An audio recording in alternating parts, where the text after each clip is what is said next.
வந்த பிறகு இப்பதான் ராம் கேட்டார், நீங்க பேசுறீங்களா அப்படின்னு.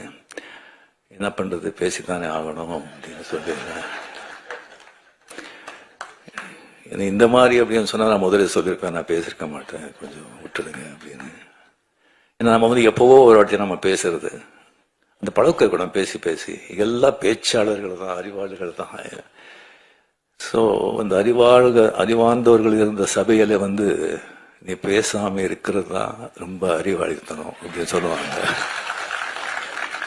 இப்ப என்ன பண்றது, நான் பேசிதான் ஆகணும். ஸோ ஏதாவது கொஞ்சம் தப்பா இருந்தா தயவு செஞ்சு மன்னிச்சிங்க. ஸோ முதல்ல வந்து இந்த கலைஞருடைய நூற்றாண்டு வெற்றி விழா,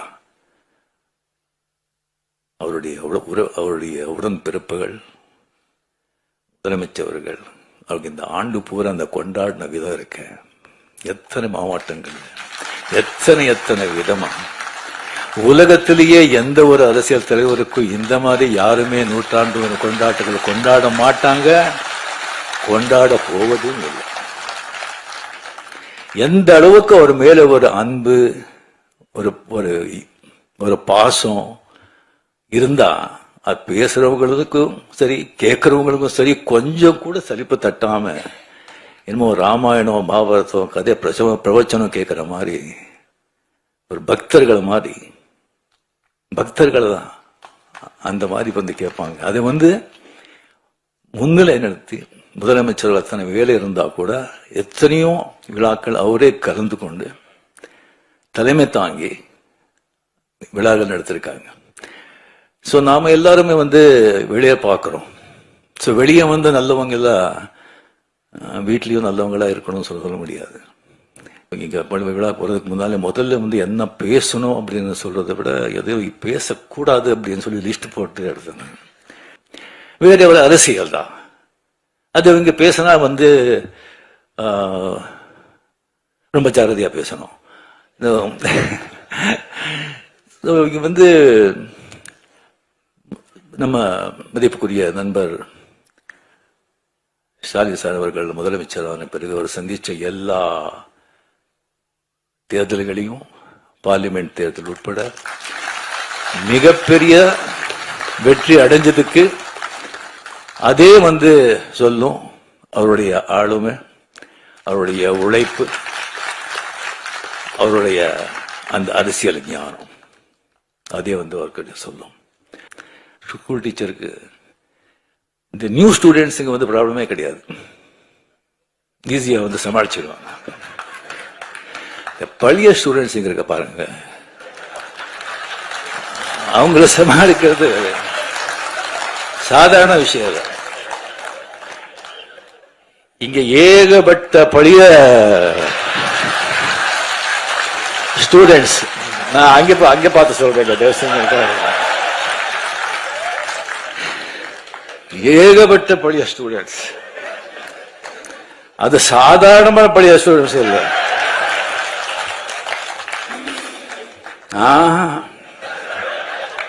அசாத்தியமானவங்க. எல்லாருமே வந்து ஃபெயில் ஆயிட்டாங்க. இல்ல ஒரு ரேங்க் வாங்கிட்டு அந்த கிளாஸ் விட்டு போக மாட்டோம்னு உட்காந்துருக்காங்க.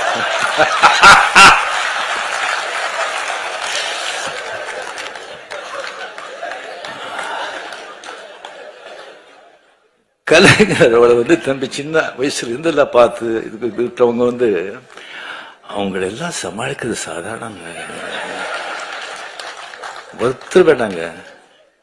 துரைமுருகன் சொல்லி ஒருத்தர் இருக்காரு,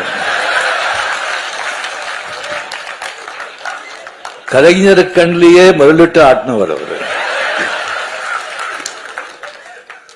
அவருக்கு ஏதாவது விஷயம் சொல்லி இப்படி போற, இப்படி பண்றோன்னே எப்படி இருக்கு, எப்படி நல்லா இருக்கு அப்படின்னு சொன்னா அப்படியா சந்தோஷம் அப்படின்னு சொன்னா, அது என்ன நல்லா இருக்குன்னு சொல்லி சந்தோஷம் சொல்றாங்களா, என்னடா இப்படி பண்றீங்கன்னு சந்தோஷம் சொல்றாங்களா, ஒன்னும் புரியாது. Stalin sir, hats off to you.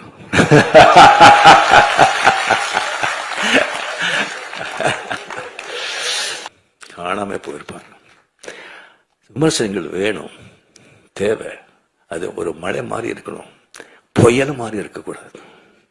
புயல் மாதிரி இருந்தா செடியில மரங்களே சாஞ்சு போயிடும். ஆனா இது ஆலமரம் வேறு ரொம்ப ஸ்ட்ராங். அவருடைய உடன்பிறப்புகள் அந்த வேறு ரொம்ப ஆழம், ரொம்ப ஸ்ட்ராங். அந்த மரம் அந்த மாதிரி ஒரு ஊக்குவிச்ச மரம், அதை யாராலையும் அசைக்க முடியாது. இல்லைன்னா 12-13 வருஷம் ஆட்சியில் இருந்தால் கூட ஒரு கட்சியை காப்பாற்ற முடியுமா? 5 வருஷம் இல்லைன்னு சொன்னாலே திண்டாடுறாங்க. சாதாரண விஷயம் இல்லை, சாதாரண விஷயம் இல்லை. ஸோ அவரை பற்றி போக போக பெரிய இந்த மாதிரி பெரிய பெரிய மகான்களேன்னு சொல்லலாம். அவர் சத்த பிறகு இன்னும் புகழ் ஜாஸ்தி ஆகிட்டே இருக்கும். இப்போ விமர்சனம் செய்யறாங்க. விமர்சனம் செய்யணும், செய்யுங்க. பட் மனசு யாரையும் நோகடிக்காது. சிவாஜி படம் நீங்க எல்லாரும் பார்த்திருப்பீங்க.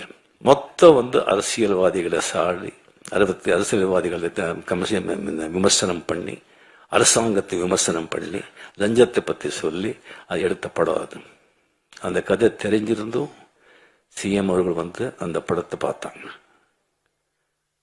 படத்தை பார்த்த பிறகு வைரமுத்து சார், வைரமுத்து அவர் கூட படத்தை பார்த்தாரு. பார்த்த பிறகு வைரமுத்து அவர்கள் சொன்னாங்க, சார் உங்களுக்கு ரொம்ப தைரியம், இந்த மாதிரி படம் எடுத்து சிஎம் பக்கத்திலேயே உட்காந்து பார்க்குறீங்களே அப்படின்னு. படத்தை பார்த்து சிஎம் கலைஞர் அவர்கள் சொன்னாங்க, அப்படியே பார்த்து நமக்கும் இதெல்லாம் ஒழிக்கணும், நல்லது பண்ணணும்னு ஆசை அப்படின்னு சொல்லி பெரும் மூச்சுட்டார். அந்த மூச்சில் பல 1000 விஷயங்கள் இருந்தது. அதுக்கப்புறம் வைரமுத்தவர்கள் சொன்னேன், நான் பார்த்தது முக்கியம் இல்லைங்க, இந்த மாதிரி படத்துக்கு வெற்றி விழாவுக்கு நான் கலந்துக்கிறேன்னு சொல்லியிருக்காங்க. அது தைரியம், அது தைரியம். அங்கே அத்த வெற்றி விழாவில் கலந்து கொண்டு எல்லாரையும் புகழ்ந்து எல்லாருக்கும் கேடியை கொடுத்து அவ்வளோ சந்தோஷப்பட்டாங்க.